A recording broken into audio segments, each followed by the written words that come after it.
Hello everyone, welcome back to the Modest Bombshell, and in today's video I'm going to be reacting to women, modern women, and the videos that are circling the internet about modern women.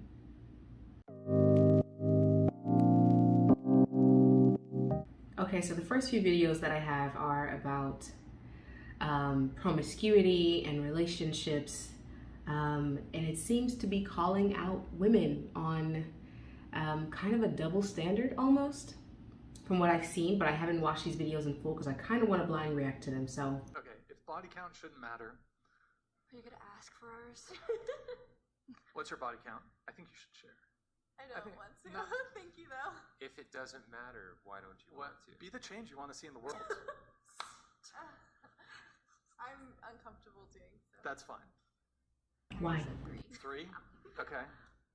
For the sole purpose, my mother asked me this question yesterday. Your mom.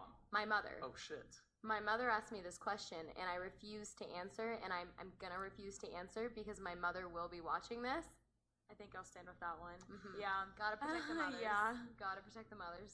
Yeah. If my mom Bruh. wasn't watching, I told you guys. If it doesn't matter, then why not just say it? If you feel no shame about it, then it should be no my shame all dad. across the board, Guys, even when my dealing with father. parents. It's not even bad. It's just Man, the mom's you really all into said it. it doesn't matter, and none What's of you yours? want Did we say anything about our parents? So clearly they feel shame about it. This is what I don't get about the whole, being sexually forward and sort of projecting your sexuality out there and kind of taking pride in being very sexually open.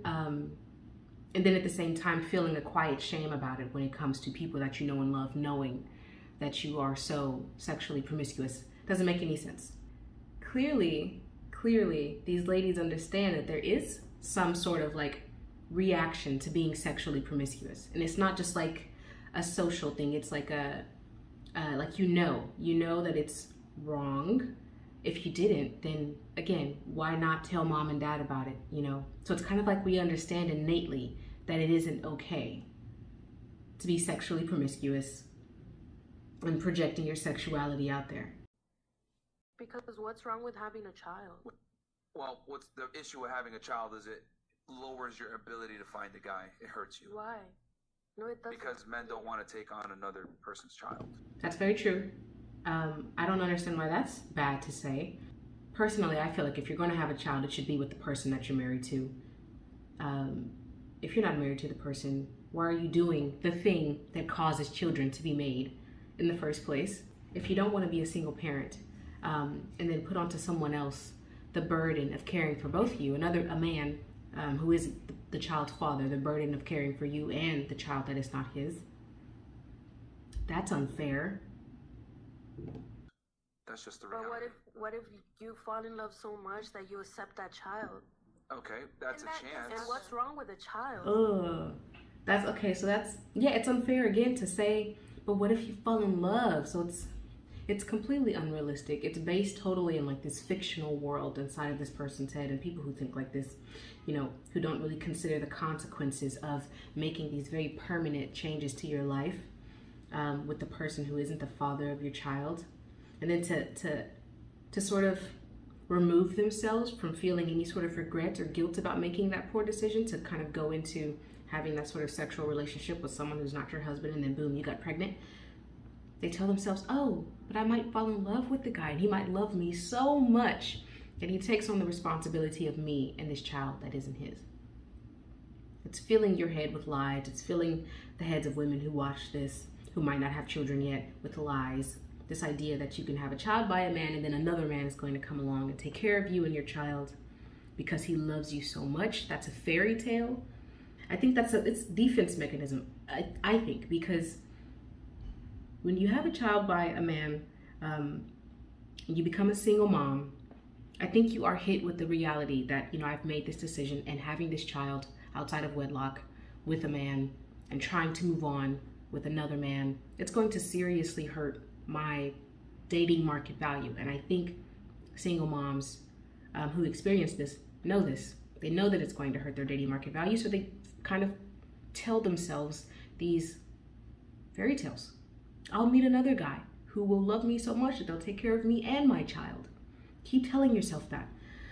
Yeah. Well, If you're a high value man, you can't take care of a child. because here's the thing. Right, and then another defense mechanism is shaming you for not wanting to take care of this woman and her child. Why can't you take care of me and my child? You're a bum. That's not fair. When you're a guy and you make money, you want to put and invest your money in your offspring, not in other people's offspring. Yeah, but That's just the natural way of the world. That's how things go. Men typically want to take care of their own children. Now, what if she's a millionaire? okay, well, even better. What if she's a millionaire? What does that have to do with anything? If she's a millionaire, then why is she looking for some man to take care of her child? If you're a millionaire, you're gonna probably want a guy that's a millionaire too, right? Exactly, but Okay. who said anything about a broke guy? Yeah, but okay. Anyway, we're done with this video. Next. But I have more fun with the slut. The herpes or the gonorrhea? Just the experience and that they know what they're doing. I know what I'm doing, so give me a virgin. I don't care. I know what I'm doing. That's so boring. Who wants to fuck a virgin? I do. Ew. Guys do.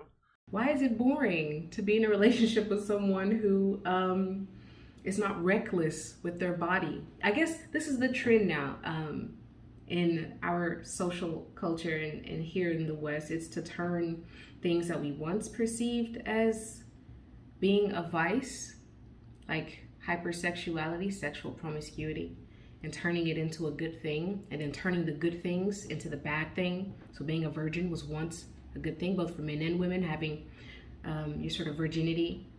But now it's being twisted. It's like, oh, you're a virgin, yuck, boring, ew. If you're kind of a hypersexual person who's had a lot of sexual partners, it's like thumbs up. So weird. It's twisting of those virtues around. That's so Give gross. me a virgin. Gross. I know what I'm doing. Bloody, boring. She's saying that because she's not a virgin and she's likely had a lot of sexual partners. And again, this is a way, I think, it's a defense mechanism of women who make very bad choices. Instead of facing the reality of the bad choice, they kind of justify it by saying things like this, by making the virgin the gross other and themselves virtuous. I've had a lot of sexual partners, and because of that, I'm interesting in bed and I should be more valuable to the man. Yeah, defense mechanism, of course, shielding yourself from the reality of your own decisions. Not gonna know how to suck your dick. I'll teach her. Yeah, that sounds like weird. grooming Who wants? Ew. Who wants What? a virgin? Grooming behavior. How's it grooming behavior? Yeah, like, come on, why are we shaming virgins and people who make a conscious decision to be responsible sexually? But that's what's going on, in the culture right now. It's, if you're not vulgar, if you're not hypersexual, if you are not projecting your sexuality out into the world, then something's wrong with you. You want to teach someone to fuck only. If someone's never given a blowjob, how would it be grooming to teach them how to give them a blowjob? Well, you're saying that you want a virgin to teach. That sounds like grooming. The virgin how ain't is gonna that give the grooming? Gluck Gluck 3000. How would that be grooming? I don't understand either. Why is it grooming to Explain how that would be grooming. want to be in a relationship with someone who doesn't have a lot of sexual partners along with yourself? Toxic masculinity is a word that we have been hearing a lot in the culture. What is toxic masculinity?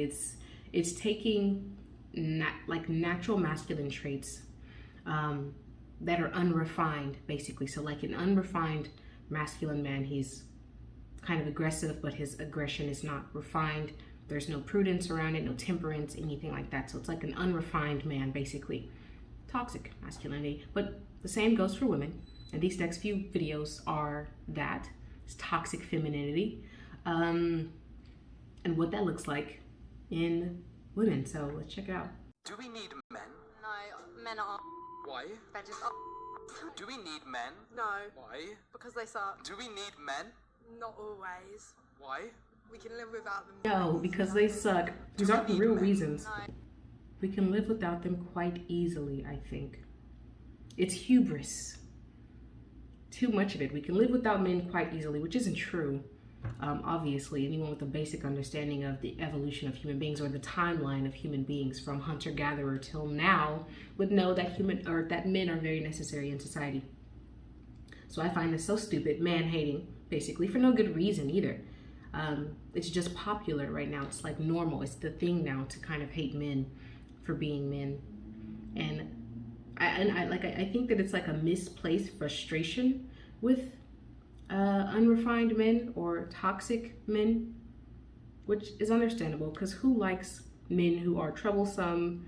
They break things, they hurt people, they're dangerous, you don't feel safe in your own neighborhoods and in your own community because there's bad men running around. Fine, granted. But that frustration is kind of misplaced, I think, especially if you're a man and you're not feminized. You haven't taken to this sort of culture right now to take your natural masculine attributes and water them down and become very passive, which is the expectation now for men. In order to prove that you're a good guy, you have to be like this effeminized man. And who wants that? I don't think any of these women would want that because clearly women make it very clear that they don't respect or value effeminate men when they date them. So I don't think they mean what they're saying when they say, no, we don't need men. I think what they're saying is, what they should say is, we need good men to keep us safe from the bad men. I think that would be a better way of putting this instead of just, no, we don't need, get rid of all the men, all of them. That's not masculine, that's toxic masculinity. Buzzwords. What is toxic masculinity? You're asking me? You should know that. Yes, I'm asking you. No, I'm just saying that there's that kind of perception where I guess men can't yes, they could be the provider in the family, but they also can't show emotion or stuff like that. I feel like, or they just get so mad, or like their emotions are so high where they end up showing it in anger. I feel like that happens a lot, and I've seen that firsthand. Okay. What? Yeah, so like I said, I think what it is it's a frustration with men who are not refined. Their masculinity is it's unrefined, it's wild, it hasn't been like sort of reared in yet. She's talking about men who are who have no temperance whatsoever. So they're like just angry, dangerous, aggressive, without any sort of control. And I get that frustration, and I think absolutely there should be more men in popular media who are an example of what refined masculinity is, which is not effeminized and it's not passive. That's not masculinity, that's refined. That's masculinity from a female gaze, which is not good for society. We don't need effeminate men. We have dangerous men, and it would be even more dangerous if we had a population of passive and effeminate men who are spineless and cowardly and have no backbone, who won't defend our communities and our homes and our society from these dangerous men that she's talking about in this video. So I understand the frustration, but I do think that it's a little misplaced, and I think men could definitely help in this fight in redefining what masculinity is supposed to be. But because women have this kind of fear of dangerous men, it's a well-placed prejudice. I think men have proven themselves to be incredibly dangerous in the world. I think men could do a better job of sort of representing what masculinity looks like when it's refined, when a man is prudent, even-tempered, he has just reasoning, just, a pillar of strong masculine values and virtues. We need more of that in media to counteract this sort of toxic masculinity thing that's going on. When men are talking to each other in any serious manner, that underlying threat of physicality is always there, especially if it's a real conversation, and it keeps the thing civilized to some degree. Because if the man is offensive enough and crazy enough, the reaction becomes physical right away, or at least the threat is there. If you're talking to a man who wouldn't fight with you under any circumstances whatsoever, then you're talking to someone to whom you have absolutely no respect. But I'm defenseless against that kind of female insanity because the techniques that I would use against a man who is employing those tactics are forbidden to me. So I don't know, like, it seems to me that it isn't men that have to stand up and say enough of this, even though that is what they should do. It seems to me that it's sane women who have to stand up against their crazy sisters and say, look, enough of that, enough man-hating, enough pathology, enough bringing disgrace on us as a gender. Yeah, absolutely. So if a man is sort of being catty, bitchy, he's being a bully basically to another man. A man can defend himself against that. He can challenge him to a fight. He can crack him in the mouth, punch him in the jaw. What does a man do when a woman is being a bully to him? How does he defend himself against that? He can't, because he'd go to jail. A man can't punch a woman in the face for bullying him the way that he can with another man. So I do think absolutely that there's responsibility for women to sort of check misandry whenever it appears, because oftentimes misandry is like, misandry is what chauvinism used to be, where you were very open about hating women or trivializing women. Today, misandry is that trivializes men almost to a point where it's like full-on bullying men, even men who are innocent and haven't done anything wrong. So it's unfair, and it strikes me as being a little counterproductive to the cause. Like it's driving even more of a rift between men and women.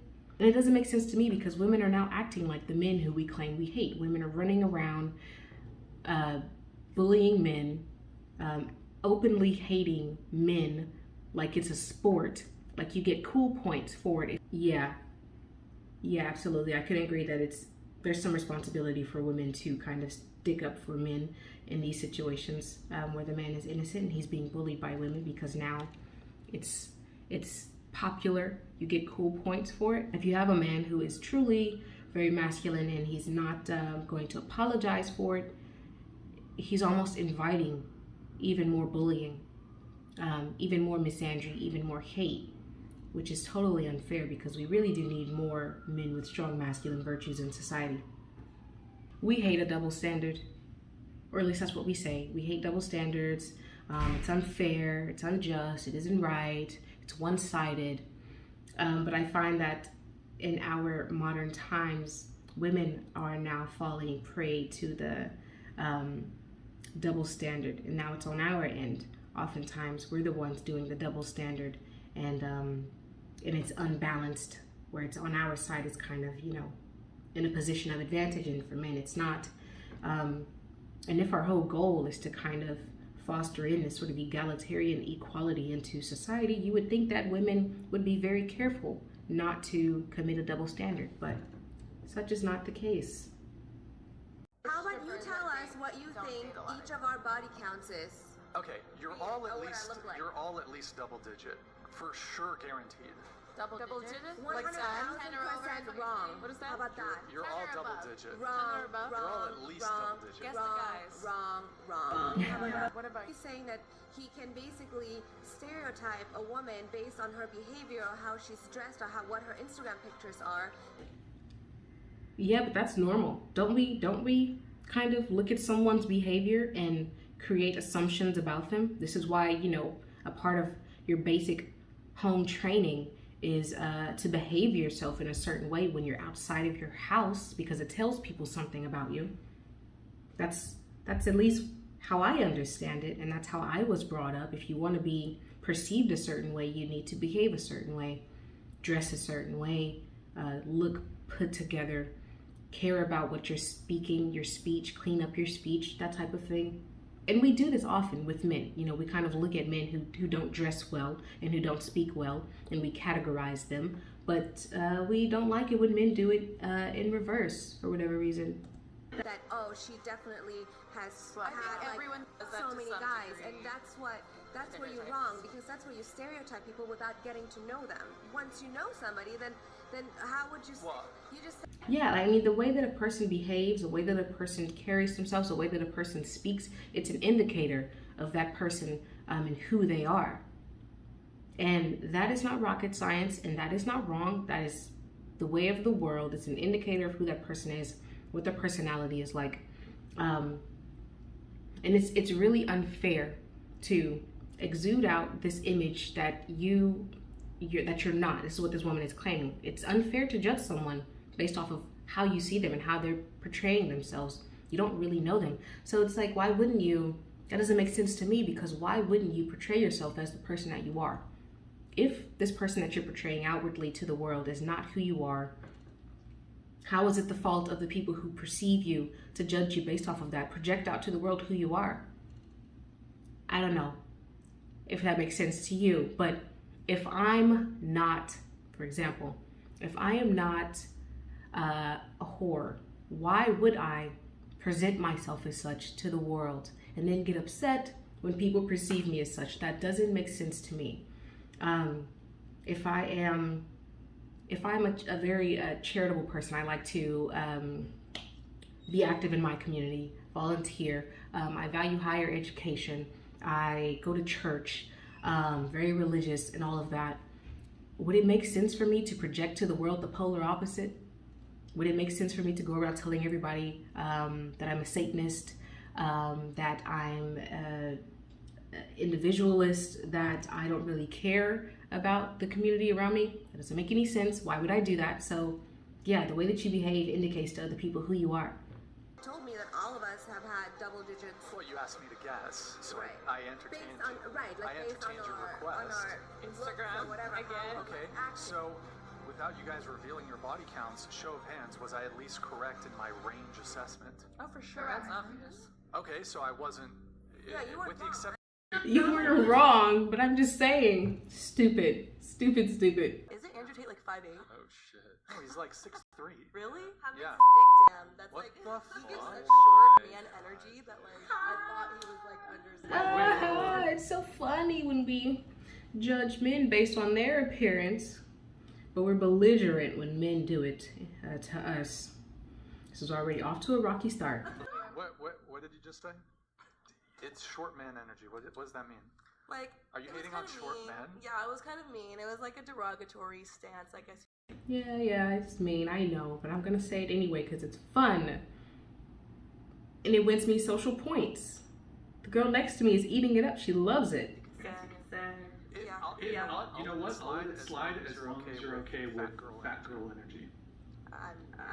That's fair. I mean, if we're going to do that, I mean, that's what we want. We want equality. So, you know, if I can make fun of men openly, then they should be able to do it in return. And don't get me wrong, I understand like where the thinking is, but it's so misplaced.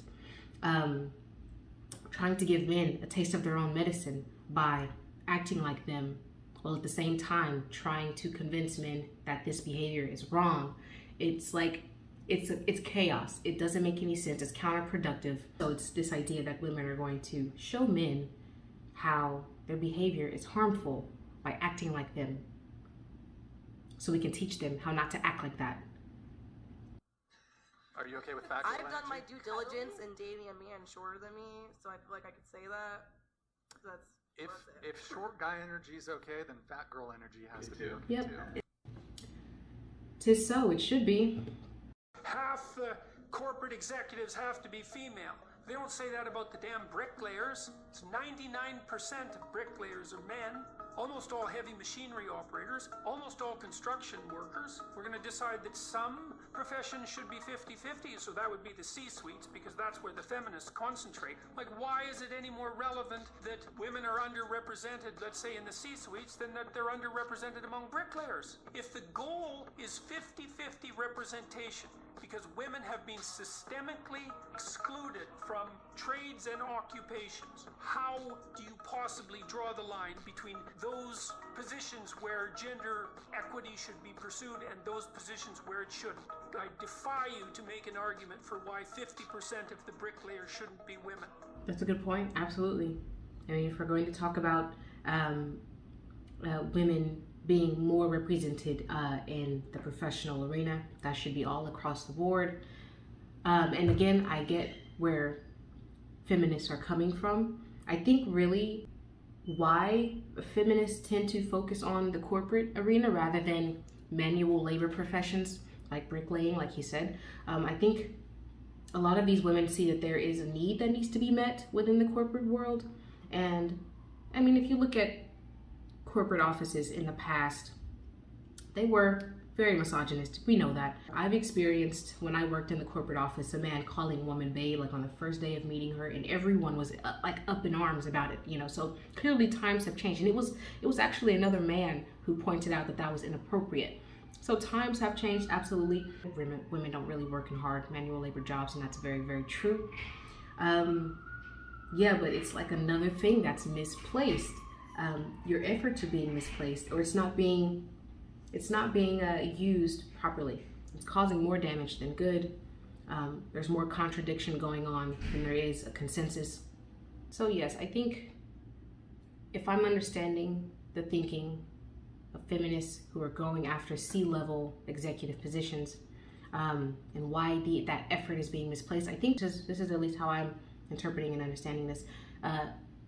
These women noticed that there was a need for the feminine to be represented in leadership. It's not just about women should be able to work here. It's not just about that, because I think if you're a woman and you want to go and be a bricklayer, you can try your hand at it, but you will find that you're of no use there. You want to go and be a construction worker and you're a woman? Fine, but you're going to find that you are of no use there physically. But in terms of leadership, I think these women who go for C-level executive suites noticed that there was a lack of the feminine being represented there. It wasn't humanistic.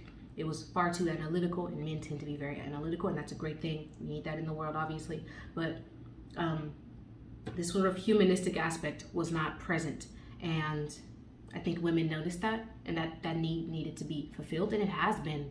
And studies show that, you know, these office spaces where women are in positions of leadership, they do better. They're more innovative because the women are bringing with them this sort of humanistic aspect and approach that was not there before. So women in positions of leadership is important, but that effort is misplaced, and it's turning into like, we're gonna replace the men because they are so bad at what they do. We could do it better, so let's just replace them altogether and get rid of them.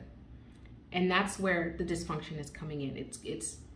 We're approaching it as if we can do what men do better, rather than approaching it with like this sort of complementarity.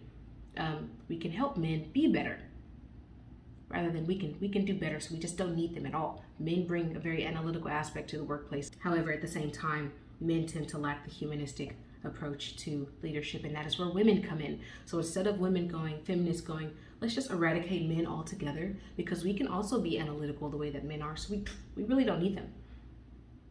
That doesn't help anything, that doesn't help anyone. They could just say, yeah, men bring this great component to leadership to the table, and women bring this great component to leadership to the table, and together we could have something really powerful here, rather than realizing the feminine and the masculine work together well. They work together well, but one is constantly trying to be superior to the other. It is dysfunctional and it's imbalanced.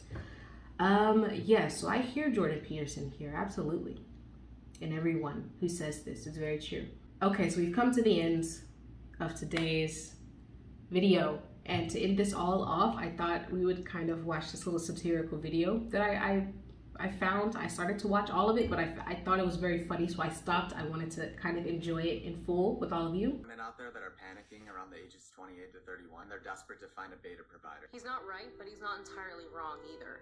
You see, women panic in their late 20s and early 30s, not because they're looking for a beta provider, but because they're looking for a blood donor. Women lose a lot of blood throughout their lives because of their periods, so by the time they reach their late 20s, they become anemic and crave human blood. Through Satan's guiding, women in their late 20s acquire new skill sets that allow them to attract males in order to harvest their blood. This process can take up to approximately 3 hours, but in the olden days, women could go months without a personal blood donor, but thanks to modern technology, it's become significantly easier to find simps who are willing to tie the knot around their arm, allowing me to find a good vein to extract their blood. Now, does this only work with beta males? Well, no, but alphas don't need to be asked.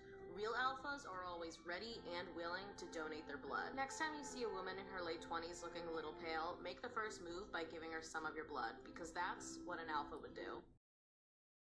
Very funny. Okay. thank you for hanging with me to the end of this video today. I hope you enjoyed it. I did. It was very interesting, all of these videos. If you have not already, like, comment, subscribe, share if you want, and I will see you in the next one.